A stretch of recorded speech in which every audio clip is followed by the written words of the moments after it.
In this video, I'm going to talk to you about how you can plan your production plan in a site work environment, meaning for site work specifically. I really think you're going to enjoy this, so stay with us.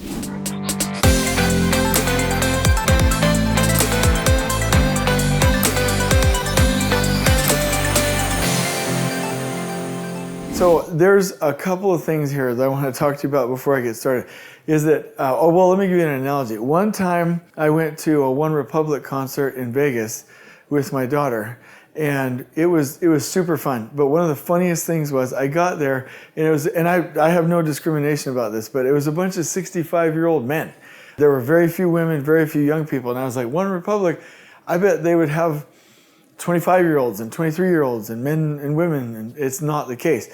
And then I've seen other like really cool, tough, long-haired, tattooed rock bands, and their only audience is like young teenage girls. And I'm like, what is going on here? And I realized, and did a little research on it, that performers don't control who likes their music. Like their audience is completely out of their control, right? For TAC Production System, yes, it can work on anything, airports, hospitals, data centers, laboratories, but the fans, the people that really love it are multifamily, residential, and civil. Civil companies just love the TAC Production System. So I'm going to talk to you about how exactly this process works. So I'll just use, I'll use a site development project, but this works with utilities, bridges, roads, all different types of civil work. But the first process, obviously, is to study the plans. We always start there. Every process in the TAC Production System starts with that. Once you understand what you're building, then we'll go in and understand what milestones. And specifically, I'm looking for the start and the end milestone. What are we contractually able to hit? Like what are we actually attempting to do here? Okay. Then it gets a little bit interesting because normally as a part of the TAC Production System, we would identify our phases and zones. So this is interesting. Whether you have a public utility that you're building or you have a site development project where you have, these individual different lots, or maybe it's multifamily, whatever the case may be, you've got to figure out how to phase and zone this. Now, the calculator is probably the next place where I would start, okay? So when you use the calculator, you basically put in the different steps and the guessed number of zones, either for your public utility or for your site development project. And you start with a typical TAC time that is consistent with the industry. This right here is going to tell you how many zones you should have. Now, the reason I work it like this is because if you know that there's 50 zones in here or 75 zones along this, water line in this public right-of-way, generally then how the work in those zones affects different seasons, meaning like it could be summer, winter, it could be that road or that road can't be closed at that time, or there's a school that has to have access between these months, right? Knowing how many zones you have will then allow you to phase it. And actually, this is really important with your owner, from a financial standpoint and from an overall phasing what's best for the project standpoint. So you'll be able to identify, hey, maybe it's phase number 1, 2, 3. Let me do a better one over here. That's embarrassing. 1, 2, 3. And maybe it's phased out, phase 1, phase 2, phase 3. Now this might already be decided for you on a civil project. So I totally understand that. But the bottom line is we need to know what we're dealing with.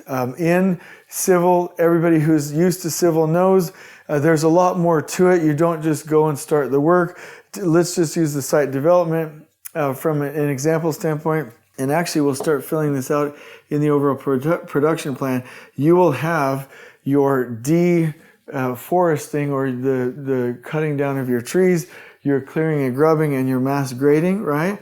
Those are usually batched, meaning you do it all at once. But depending on the phasing And this is key in civil work. You don't want to go do a bunch of batching. You want to work in one piece or one process flow. So if you're not doing phases 2 or 3 and for a couple of years, don't go open up the trench or clear it or install traffic control or install SWIP, stormwater pollution prevention, best management practices. Don't do all of those. Just focus on phase 1, right?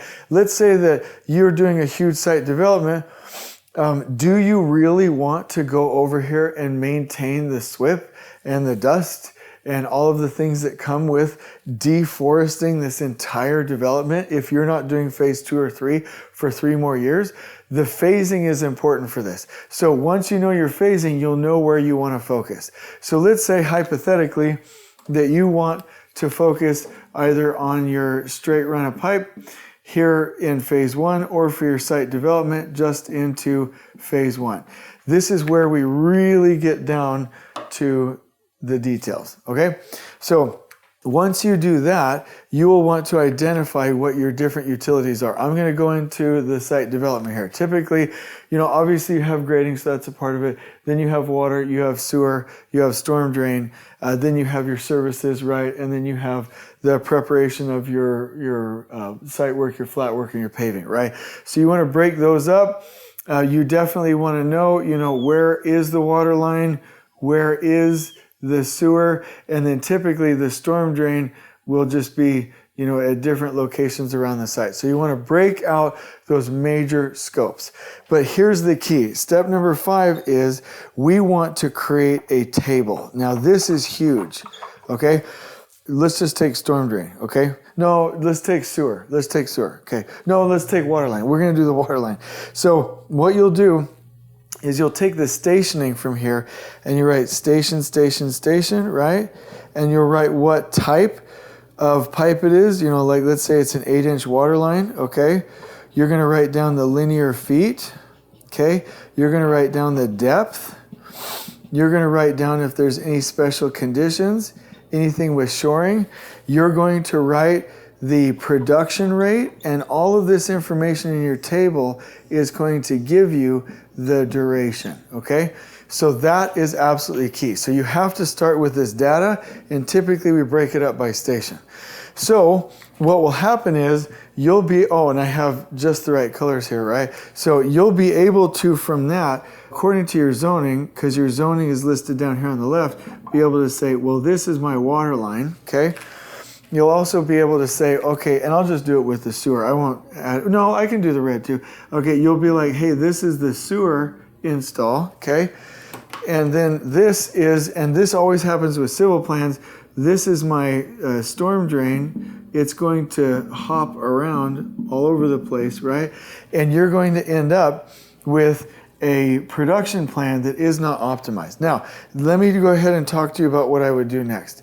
Once you get all of this into your production plan, you have your site make ready, and then you should have your paving at the end. The key is to have your different services, like I said, water line, sewer, storm drain.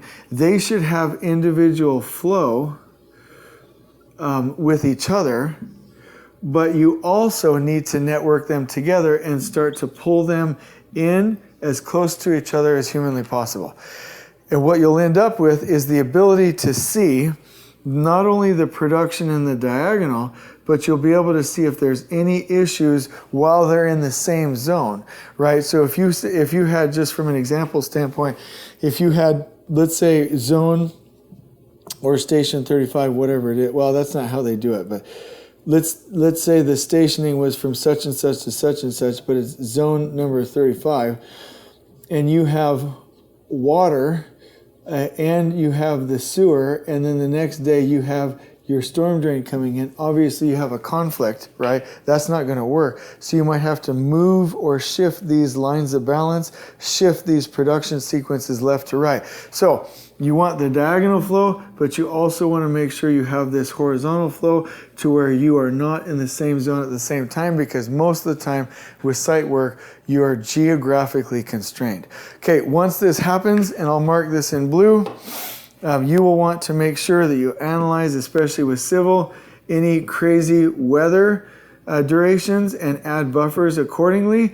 You want to make sure that you have buffers at the end of your production plan, and then put this into an overall review with the project team to make sure it's correct. There's more to it. We actually have, if you want, a complete outline of how to do this step by step with examples if you ever want. But the key takeaway is research the plans, identify your milestones, calculate the right number of zones, then phase it out, work in one process flow, drive your activities off of the data, off of the table, get your durations, and then start moving all of the different activities and sequences and production lines together into an overall network plan. And that is the general approach to how you schedule civil work. I hope you've enjoyed this video. On we go.